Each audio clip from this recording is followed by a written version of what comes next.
माता की। क्यों भाई, महाराजगंज वालों की आवाज को क्या हो गया है? मोदी जी को तीसरी बार प्रधानमंत्री बनाना है या नहीं बनाना है? 400 पार करना है या नहीं करना है? पंकज जी को फिर से सांसद बनाना है या नहीं बनाना है? तो भले आदमी ऐसी आवाज चलती है, गर्मी है वो ठीक है, आवाज जोर से निकालिए, दोनों हाथ उठाइए, उठाइए दोनों हाथ, विजय के संकल्प की मुट्ठी बींचिए और प्रचंड आवाज से बोलिए जय श्री राम, जय जय श्री राम। मंच पर उपस्थित सुभाष यदुवंशी जी, श्री अरुण शुक्ला जी, बहन गुलाबो देवी जी, संजय पांडे जी, जय मंगल कनौजिया जी, सिसवा के विधायक प्रेम सागर पटेल जी, नौतनवा के विधायक ऋषि त्रिपाठी जी, बजरंग बहादुर सिंह जी, चौधरी शिवेंद्र जी, संजीव राय जी, और आज जिनको जिताने की अपील करने के लिए मैं आया हूं, ऐसे मेरे मित्र और यहां के प्रत्याशी श्रीमान पंकज चौधरी। पंकज जी आगे आओ जरा, जोर से ताली बजाओ पंकज जी के लिए। और आज ये विशाल जनसभा के अंदर आए हुए प्यारे भाइयों बहनों माताओं और मेरे जिगर के टुकड़े जैसे युवा मित्रों, आप सभी को नमस्कार। भाइयों बहनों, सबसे पहले मैं बैठिए पंकज जी, सबसे पहले सोनाड़ी देवी मंदिर, लेहड़ा देवी मंदिर, अद्रौना मंदिर, गुरु गोरखनाथ मंदिर, कठरा शिवलिंग, महेशिया विष्णु मंदिर, ये सभी को प्रणाम कर कर मेरी बात की शुरुआत करता हूं। आज जब मैं यहां आया हूं तब महान स्वतंत्रता सेनानी और संविधान सभा के मेंबर सिब्बल लाल सक्सेना जी को भी मनपूर्वक प्रणाम कर कर मेरी बात की शुरुआत करता हूं। भाइयों बहनों, 6 चरण चुनाव का हो गया है, मेरे पास 5 चरण का हिसाब किताब है। परिणाम जानना है क्या? अरे जोर से बोलो, जानना है, और जोर से बोलो, जानना है। देखो 5 चरण में मोदी जी 310 पार कर गए हैं, 310 पार। ये छठा और 7वां 400 पार कराने का है। और राहुल बाबा, ये महाराजगंज की भूमि पर मैं कहता हूं, सुन लो, आप 40 भी पार नहीं कर रहे हो, 40 भी पार। और ये दूसरे शहजादे अखिलेश जी, वो भी 4 के अंदर रहने वाले हैं। भाइयों बहनों, आज मैं एक बात कहकर जाता हूं, 3 तारीख को सब लोग याद कर लेना, 4 को काउंटिंग है। 4 की दोपहर को ये दोनों शाहजादे प्रेस कॉन्फ्रेंस करेंगे और प्रेस कॉन्फ्रेंस कर कर कहेंगे ईवीएम खराब था इसलिए हम चुनाव हार गए। इन्होंने तय कर लिया है कि हार का ठीकरा ईवीएम पर फोड़ना है। राहुल बाबा, नाचना न आए तो आंगन टेढ़ा वाला आपका हिसाब है, आंगन टेढ़ा वाला। भाइयों बहनों, ये चुनाव में किसके सामने आपको चुनौती करनी? एक और 12 लाख करोड़ के घपले, घोटाले, भ्रष्टाचार करने वाला एक घमंडिया गठबंधन राहुल गांधी, अखिलेश यादव है। और दूसरी ओर 23 साल तक प्रधानमंत्री, मुख्यमंत्री रहने के बावजूद भी 25 पैसे का जिस पर आरोप नहीं है, ऐसे हमारे नरेंद्र मोदी है, नरेंद्र मोदी। भाइयों बहनों, एक और, थोड़ी गर्मी बढ़ते ही विदेश में छुट्टी करने वाले, वैकेशन करने वाले राहुल बाबा और अखिलेश यादव है। और दूसरी ओर 23 साल तक एक दिन का भी छुट्टी लिए बगैर, एक दिन का भी छुट्टी लिए बगैर दीपावली के दिन भी सेना के जवानों के साथ सरहद पर मिठाई खाने वाला नरेंद्र मोदी है। ये दोनों के बीच में आपको पसंद करना है। एक और गरीबी हटाओ का झूठा नारा देने वाली कांग्रेस पार्टी है, और दूसरी ओर 80 करोड़ लोगों को 5 किलो अनाज मुफ्त में दिया, 12 करोड़ लोगों को शौचालय दिया, 14 करोड़ लोगों को नल से जल दिया, 10 करोड़ लोगों को गैस का सिलेंडर दिया, 60 करोड़ लोगों को 5 लाख तक का पूरा स्वास्थ्य का खर्चा मुफ्त में कर दिया, और 11 करोड़ किसानों को 6,000 रुपया प्रति साल देने का काम हमारे नरेंद्र मोदी जी ने किया है, नरेंद्र मोदी जी ने। भाइयों बहनों, महाराजगंज वालों, मुझे बताओ, अयोध्या में राम मंदिर बनना चाहिए था या नहीं बनना चाहिए था? अरे जोर से बोलो, राम लल्ला तक आवाज जानी चाहिए। बनना चाहिए था या नहीं बनना चाहिए था? 70 साल से ये कांग्रेस समाजवादी पार्टी राम मंदिर को अटकाते रहे, लटकाते रहे, भटकाते रहे। मोदी जी को आपने दूसरी बार प्रधानमंत्री बनाया।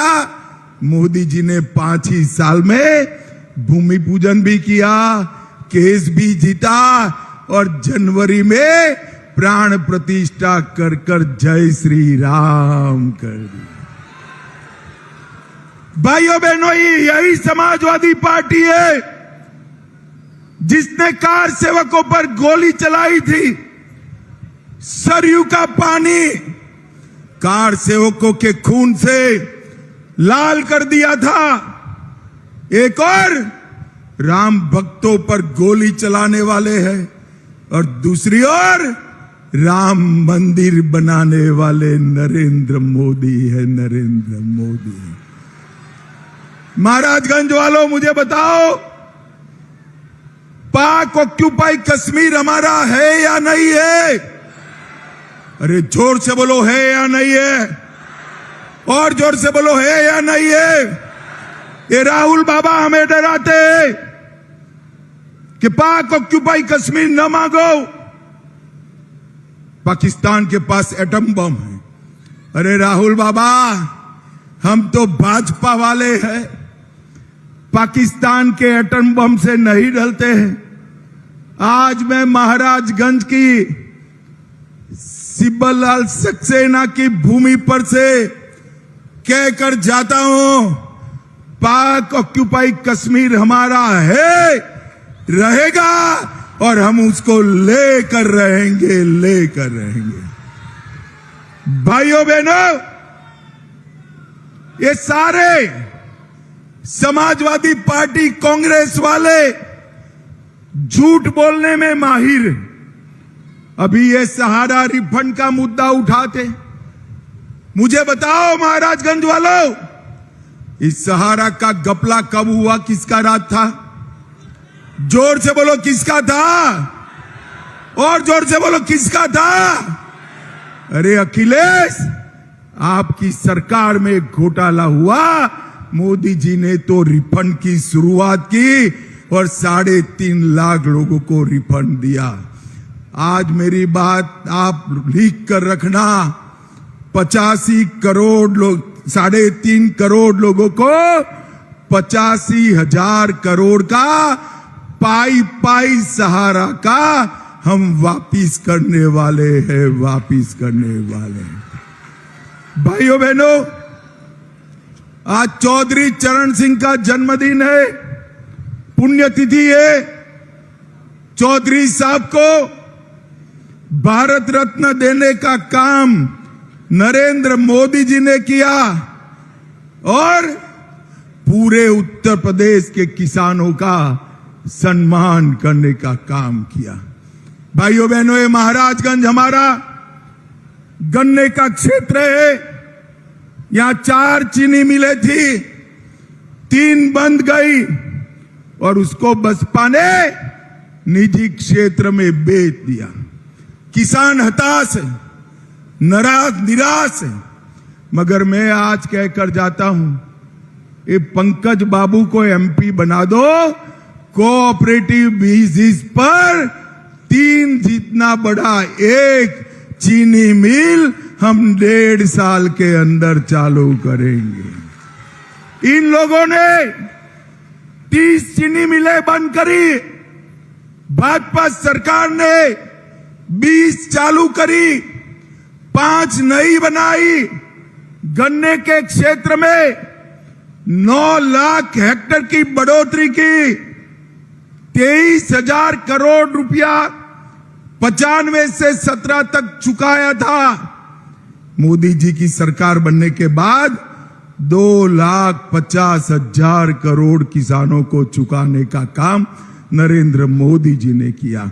इथेनॉल का रेट बढ़ाया, इथेनॉल का उत्पादन 42 करोड़ से 154 करोड़ तक ले गए। और मैं आपको कहने आया हूं, आपका 1-1 किलो गन्ना चीनी में तब्दील हो, इसकी चिंता नरेंद्र मोदी करेंगे। भाइयों बहनों, मैं देश भर में 200 से ज्यादा सीटों पर गया हूं। हर जगह लोग कहते हैं हमारे सांसद को मंत्री बना दो, पकड़ते हैं कि अमित भाई हमारे सांसद को मंत्री बना दो। अब आपका भाग्य देखिए भाई, आपको बनाया मंत्री वो खड़े हो जाइए पंकज जी, आप पंकज जी को सांसद बनाइए, उनको बड़ा आदमी बनाने का काम भारतीय जनता पार्टी करेगी। महाराजगंज वालों, ये पंकज जी देश के सबसे अनुभवी सांसदों में से, देखने में ऐसे सज्जन दिखते हैं मगर भारी प्राणी है भाई। मैं आपको परिचय कराता हूं, जब महाराजगंज की बात आती है मेरे साथ भी झगड़ा कर देते हैं आपके लिए, ऐसा हमारा पंकज भाई है।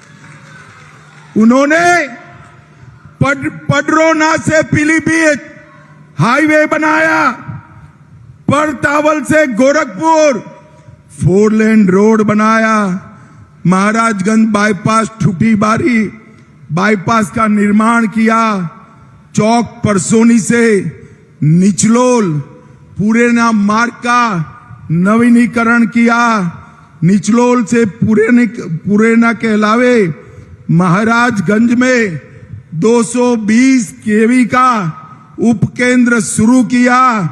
2,52,000 माताओं को गैस का सिलेंडर दिया। 64,000 गरीबों को घर दिया। 4,32,000 घरों में नल से जल दिया। 4,54,000 शौचालय बनाए। 4,41,000 किसानों को किसान सम्मान निधि दिया। भाइयों बहनों, ये मैं इसलिए बोल रहा हूं कि मेरा चुनाव समाप्त हो गया है। अगर मेरे क्षेत्र में सुनेंगे तो कहेंगे अमित भाई आप तो निकम्मे सांसद हो, पंकज जी ने इतना सारा किया, आपने तो कुछ नहीं किया। भाइयों बहनों, बहुत अनुभवी, मेरी पार्टी में सबसे अनुभवी सांसद में से एक हमारे पंकज चौधरी हैं। दिया लेकर ढूंढोगे ना तो भी ऐसा सांसद नहीं मिलेगा। महाराजगंज वालों, गलती मत करना। प्रचंड बहुमत के साथ पंकज जी को जिताकर संसद में भेजी। बैठिए पंकज जी। भाइयों बहनों, ऐसा होने वाला नहीं है, मगर मान लो हो गया, ये राहुल बाबा जीत गए तो एक घमंडिया गठबंधन का प्रधानमंत्री कौन बनेगा? कोई है? जरा बोलो भाई, कोई है? अरे चलो एक एक कर मैं नाम कहता हूं। शरद पवार बन सकते हैं क्या? अरे जोर से ना बोलो भाई। बन सकते हैं? उद्धव ठाकरे, ममता बनर्जी, अखिलेश बाबू, अब हंसना मत, जरा भी मत हंसना। राहुल बाबा बन सकते हैं? अरे क्यों हंसे भाई? बन सकते हैं क्या? इनके पास प्रधानमंत्री पद का प्रत्याशी ही नहीं। ये पत्रकारों ने उनको पूछा कि आपका प्रधानमंत्री कौन? तो ये कहते हैं बारी बारी 5 साल एक एक जना बनेगा। बोलो भाइयों बहनों, ये परचूरन की दुकान नहीं है। 130 करोड़ का महान भारत है। बारी बारी प्रधानमंत्री चल सकता है क्या? जोर से बोलो, चल सकता है? मुझे जवाब देना। पाकिस्तान को मुंह तोड़ जवाब कौन दे सकता है? कौन दे सकता है? जोर से बोलो, कौन दे सकता है? 60 करोड़ गरीबों के घर में गैस, बिजली, पानी, शौचालय, खाना कौन पहुंचा सकता है? कोरोना से कौन बचा सकता है? दुनिया में भारत का डंका कौन बजा सकता है? भाइयों बहनों, मैं जहां भी जाता हूं सब जगह ये मोदी मोदी मोदी मोदी आता है। भाइयों बहनों, ये मोदी मोदी का नारा विकसित भारत का नारा बना है। और आज उत्सव है लोकतंत्र का। 1 तारीख को इतनी चिलचिलाती धूप में मत जाइएगा। माताएं बहनें को कहता हूं, जब तक वोट डालकर ना आए चाय मत पिलाना। वोट डालने के बाद ही घर वाले को चाय पिलाना, ठीक है ना? वोटिंग करोगे क्या? पंकज जी को प्रचंड बहुमत से जिताओगे? मोदी जी को फिर से प्रधानमंत्री बनाओगे? तो मेरे साथ दोनों हाथ उठाइए, उठाइए दोनों हाथ। विजय के संकल्प की मुट्ठी भींच कर बोलिए, जय श्री राम, जय जय श्री राम। भारत माता की वंदे वंदे वंदे।